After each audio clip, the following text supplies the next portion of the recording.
Hey everybody, it's Peter, and this is the 2024 Kawasaki KLX 300 SM. It's the Supermoto. Behind it, I do have the 2023 only because we're going to compare some of the differences.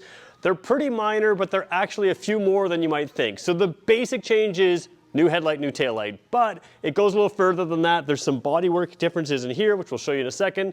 Not something that's gonna make a huge difference. It's got a little different styling on the seat, but it's the same seat for comfort.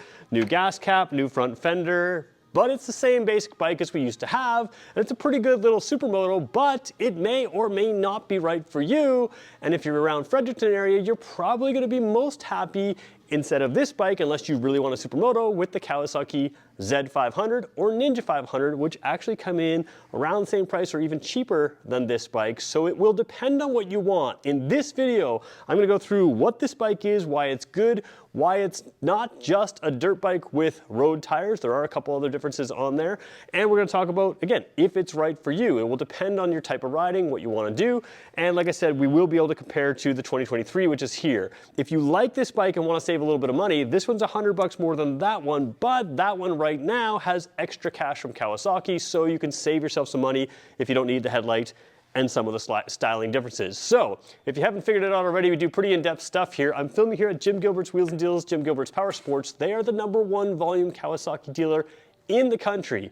So they give me complete access to their entire product line. So if there's a question you have about these or anything else in the lineup, make sure you let me know. Do me a favor, hit that subscribe button and maybe leave a like or a comment to thank Wheels and Deals for giving me access, because that helps you. And if you're in Fredericton, New Brunswick, you gotta check out this showroom here. It is absolutely massive. It's like coming to an entire motorcycle show just to see all the stuff here. It's a really, really cool place to be. So check them out. Let's get going with this review.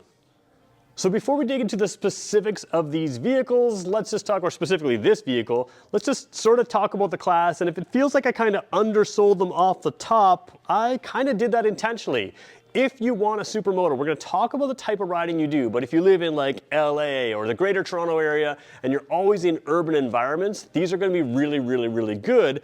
Also, if you are into Supermoto racing or you have a race circuit, that kind of thing, these are gonna be a lot of fun as well. Where these are fine but not great is on that country road kind of thing. This works, this can go on the highway, it has highway speed, but given that in the showroom here next to these is something like the new Z500 and Ninja 500, and the price point is very similar, those bikes are going to be higher technology and more well-rounded. Now they do offer a different ride than this, so again, if you want a general motorcycle that's more of an all-purpose motorcycle that's going to do more things for you, the Ninja and Z500 are the way to go. If you want something that's a scalpel in and being very good at the narrow sort of motorcycling focus that this has, these are going to be great. And we're going to talk about that narrow focus right now as we go through these bikes. So let's start here at the front wheel.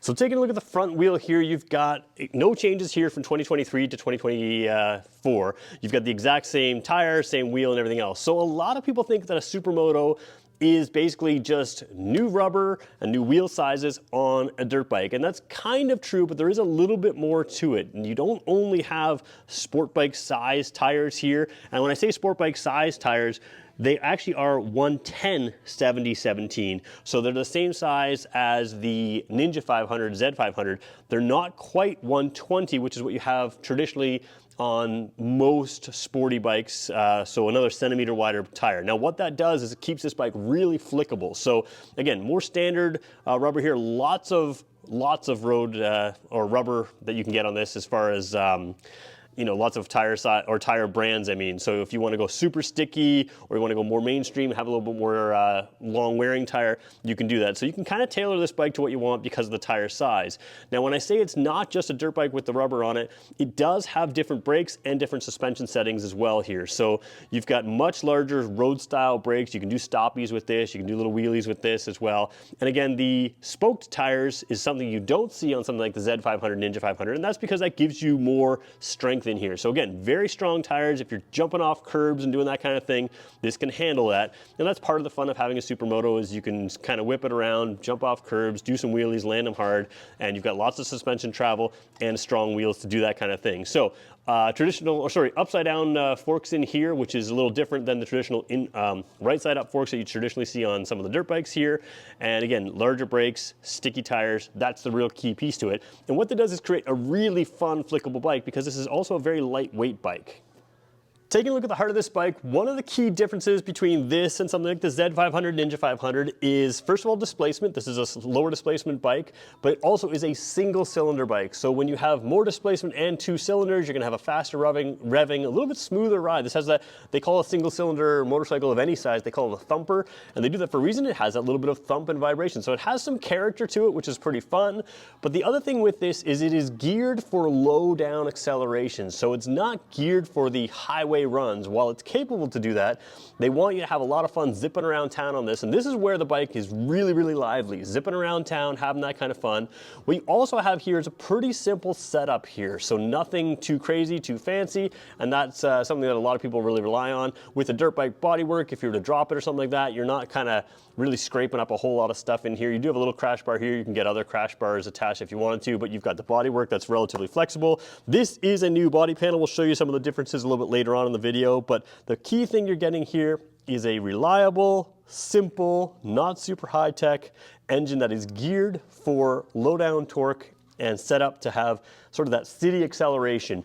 Again, fully highway capable, fine on country roads, but that's one of the differences is the Ninja 500, Z500 is going to give you a little bit more legs for those country roads and highway runs, whereas this is going to have a lot of that punchiness all down low. Again, allowing you to do some of those wheelies, allowing you to have some fun and goof around on this a little bit more. And that's really what this is, about a goof around kind of fun bike as opposed to something a little more serious in the Z500, Ninja 500. This one's just a party trick. It's a whole bunch of fun to have out on the city roads. Take a look at the rear tire here. Again, 17-inch tires front and rear. 17-inch wheels, I should say. So 17-inch wheels front and rear. And what that is giving you, again, that standard sport bike style sizing.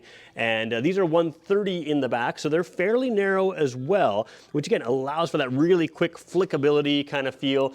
Being a very lightweight bike, that works very well. And again, the road style disc brakes in the rear. So you've really got some good braking, good rubber on this to have some fun, but there's still a lot of dirt bike stuff. They don't change where the exhaust comes out, so everything about this feels very dirt bike for sure.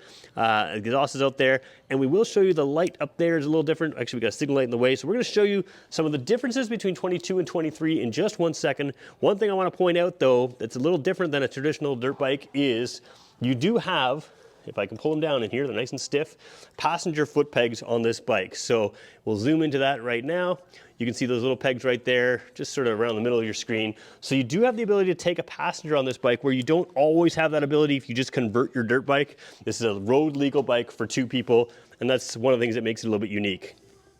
So taking a look at the 2023 on the right in the yellowy, greeny kind of color there, there's another little difference that I forgot to mention off the top, that the mirrors are also slightly different shapes. So you have sort of the longer wing mirrors out here and the more traditional round mirrors over on the 2024. I don't know that makes a huge difference. Of course, the key difference is this is an incandescent bulb on the 2023, and you have LED lights over here on the 2024. So you can see that bright white. I don't know if it'll show exactly perfectly on the screen there, but yeah, it's not really aimed at there. I'm looking at my watch as a viewfinder, but that brighter white light. Now there's a few advantages to an LED light over an incandescent.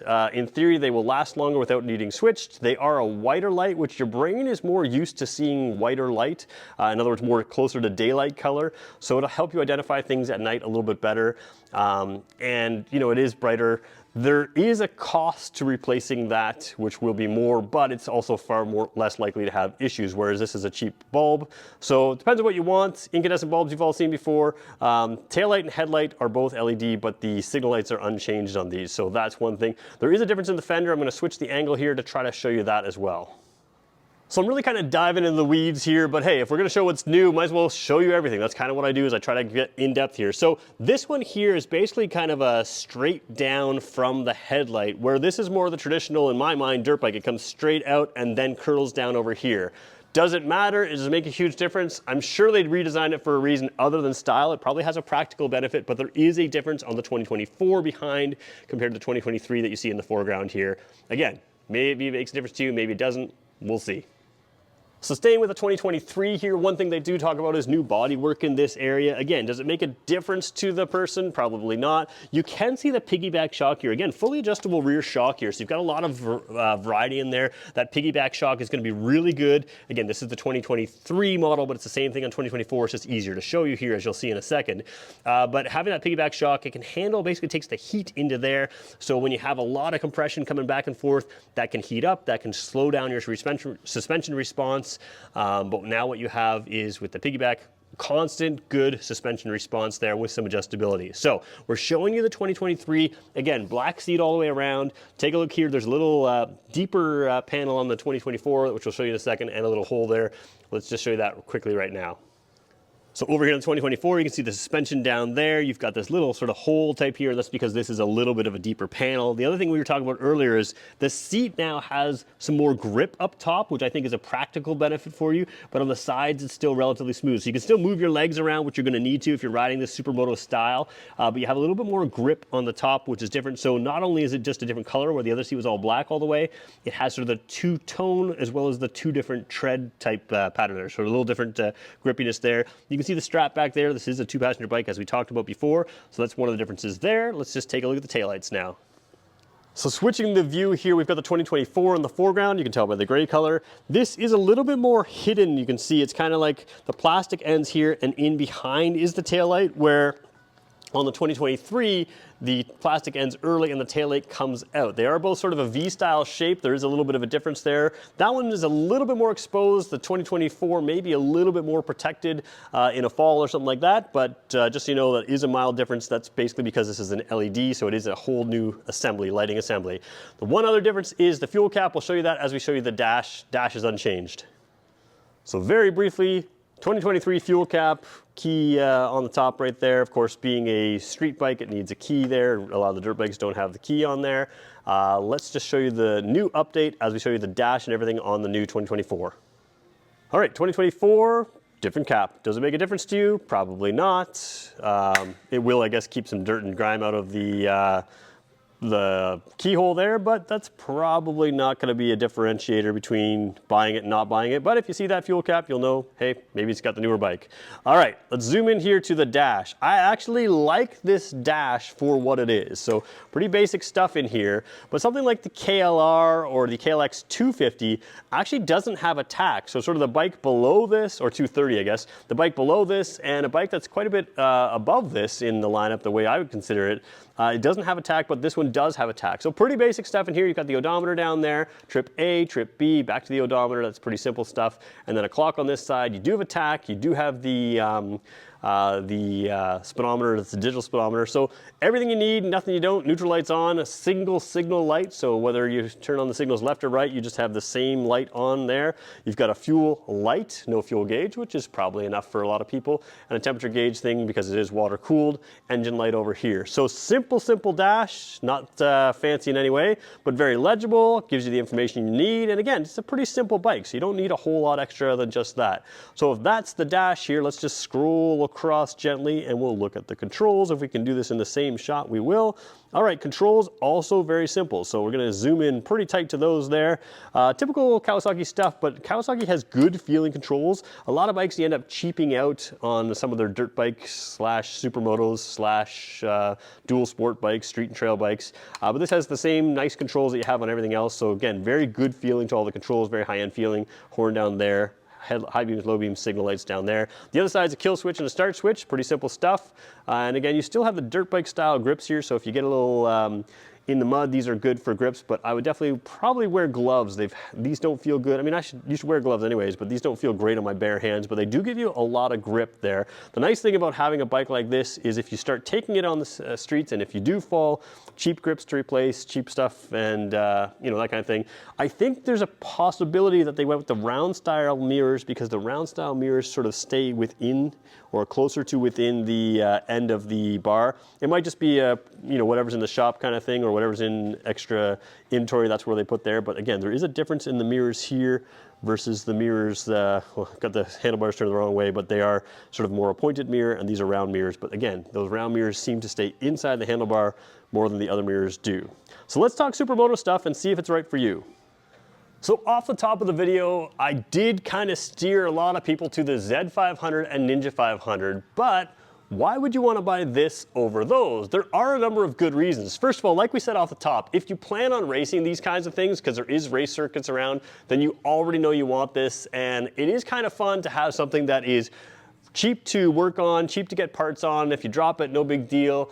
So it's a fun way to learn racing, but it's a different kind of racing. But if you're not going to go racing, there's still a lot of good reasons to buy these. First of all, there's a fun level on these that you can't match, not just throughout the motorcycle industry, but throughout even the Supermoto class. Because these are smaller displacement and lightweight, you really have to use your skill to get some speed, to have some types of fun. You're not purely relying on mounds and mounds of power to just get you going. You're relying on your skill, you're relying on maintaining momentum, you're relying on smooth, quick shifts, and it makes you a great motorcyclist. So if you want to be a better motorcyclist, these are great options. And they're also fun. You can zip around the town, like I said, jumping off curbs, doing some wheelies, doing some stoppies. All of those are possible on these, and all of those things are easier to do on a lighter weight unit that has a little bit less power. So if you're sitting around and a lot of your riding's in town, you could get a Vespa. They sell them here, and they're cool. But for actually riding and being a little more outgoing with your riding style, these things are an absolute blast. So if that's you, Supermoto bikes might be for you. And the fun thing is you can really grow in the Supermoto class. Kawasaki just has this one, but you can move on out if this is something you want to try for a few years or a number of years and kind of keep it as a second bike just to have fun. Or if you want to grow from this and move into a faster, bigger bike and have a Supermoto type thing, there are other bikes out there. Where I see this bike being great is maybe you got a cruiser, maybe you got a cool bike that's great on the roads, but you want something that just gives you a whole lot of fun in riding.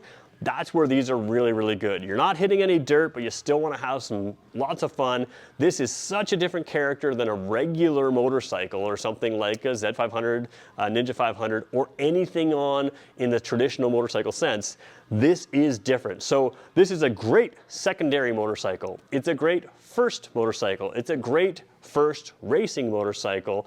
And even, secondary racing motorcycle. A lot of people stay in this class and just have fun tweaking them up, playing with them, doing what you can with it. There's a lot of support for these. So that's who this bike is for. If you are a country road cruiser instead of a city, dwelling thing, keep in mind the Z500 and Ninja 500 still are a lot of fun on city streets. You're not jumping curbs in them, but they are a really good value. They've just been redesigned for 2024, and they're going to be a little better for those country road cruising. They're also going to be really much better on the highways than this one will be, although this one is absolutely highway capable. So that is the KLX 300 SM for 2024. I don't think any other video is going to show you all those changes that I showed you. If you've made it this far in the video, that's kind of what I do, is I go through the details in depth. This one, maybe not a whole lot of changes, but every other vehicle that I do, if there's changes, I try to hit it, try to make it, give you the information you need. So do me a favor, if you made it this far, hit the subscribe button, give it a like, leave us a comment, positive comment, that'd be great, and we'll catch you in the next one. Thanks for watching.